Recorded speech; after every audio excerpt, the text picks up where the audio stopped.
So, I went to go see Pixels. It's directed by Chris Columbus, you know, Miss Doubtfire, Home Alone, the first couple Harry Potters, things like that. A couple bad ones too, but mostly decent stuff. And it stars Josh Gad, Michelle Monaghan, Peter Dinklage, Kevin James, and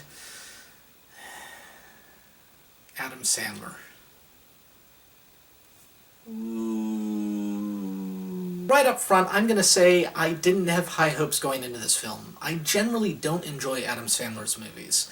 There's a couple exceptions, like Anger Management is really high on my list of guilty pleasures. I like Punch Drunk Love, 50 First Dates. Those are fun movies, but the rest of them, not so much. And especially in recent years, they've been really kind of bad. And I was sort of expecting the same here, but I was hoping for one of those guilty pleasures, because I like Peter Dinklage, Josh Gad is fun, not so much Kevin James in general, but, you know, he's not horrible. But yeah, this movie is not good. Just not, it's no. No. I mean, the plot's not horrible, all things considered. NASA sends up a space probe in the early 80s with footage from a video game tournament, and aliens intercept the probe and see the video game tournament as a declaration of war somehow. And then they come to Earth and recreate the video game tournament on Earth. It's not horrible, not the worst I've heard. They could do interesting things with it, except they do absolutely nothing with it. Nothing.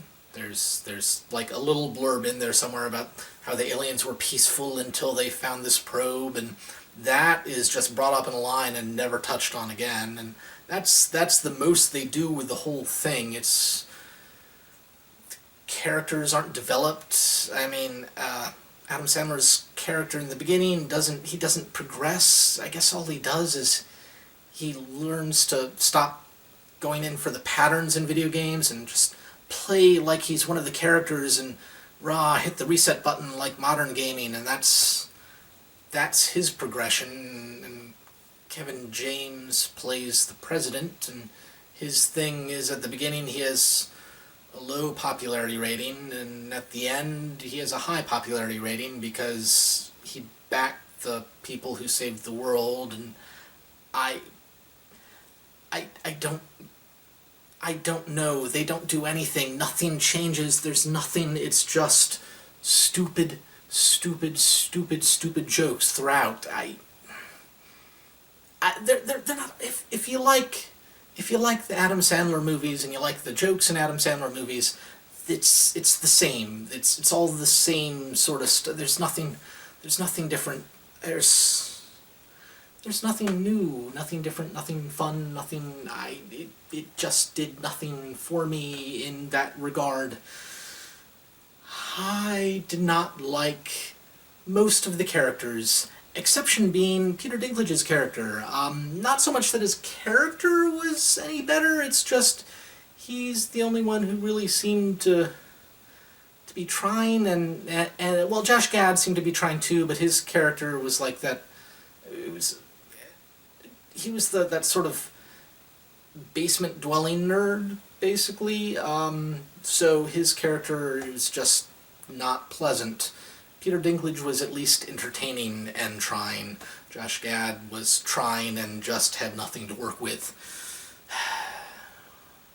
Adam Sandler wasn't trying, and he had nothing to work with. Kevin James was trying. It's not good. Ooh, here's a fun bit. You remember how I said Josh Gad's character was the basement-dwelling nerd? Well, in the film, they have it so that every time the humans win, they get a captive. They get a prize, like a video game character is their to keep, basically, is a good guy at that point for some reason. They don't really explain it, but all of a sudden they're helping. It makes no sense. Anywho, moving on. At the end of the movie, he actually ends up getting that character. Spoilers, I guess. I don't care, but spoilers. But he ends up getting that character, the girl, literally as a prize, so he can marry her and have kids, which is the after, like, the credits stinger, or kind of before credits stinger. But yeah, that he literally gets his wife as a prize from the game.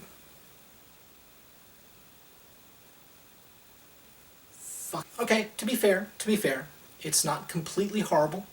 The action scenes are, well, they're not great, but it is fun to see the sort of real-life version of these video games. It's interesting, entertaining at the very least. They're not well-done action scenes, but they're entertaining. And, blissfully, you don't have Adam Sandler coming across as a giant man-child for any of those fight scenes. Well, the majority of them, anyway. So it's a break from Adam Sandler and entertainment. I wish there had been more of that. And as I said, I liked Peter Dinklage's character. Anytime he was in a scene, I kind of enjoyed it. It made me smile a little bit. So if they just sort of dropped the Adam Sandler character, this movie probably would have been a lot more entertaining. Well, Adam Sandler and Josh Gads and Kevin James but you get the point. It wasn't completely horrible, just mostly horrible. Something, anyway. Okay. I'm being more critical than I maybe should be. Nitpicking and just personal preference leeching in a little bit more than it should. So, all things considered, this is not the worst Adam Sandler film of recent memory. It's actually not horrible, not a good movie, but one of the better of the recent really bad Adam Sandler films. Okay? And I went to go see this movie in a theater full of, like, parents and kids, right? And most of them actually really enjoyed this movie. They were laughing all the time. Granted, they laughed actually even more at the trailer for the upcoming Alvin and the Chipmunks movie, Road Chip, I think it's subtitled. So, take that for what you will. But that's the sort of folks who enjoyed this movie. Maybe. Yeah, it's, I'm sure there are people who are going to enjoy it. People are going to find it on a guilty pleasure list or something like that. Or maybe you just really like that Adam Sandler man-child routine, in which case this movie is for you, but for everyone else, just don't see it. Maybe catch it when it's out on video or it's on Netflix for free. But try not to spend money on it, because it's really not very good.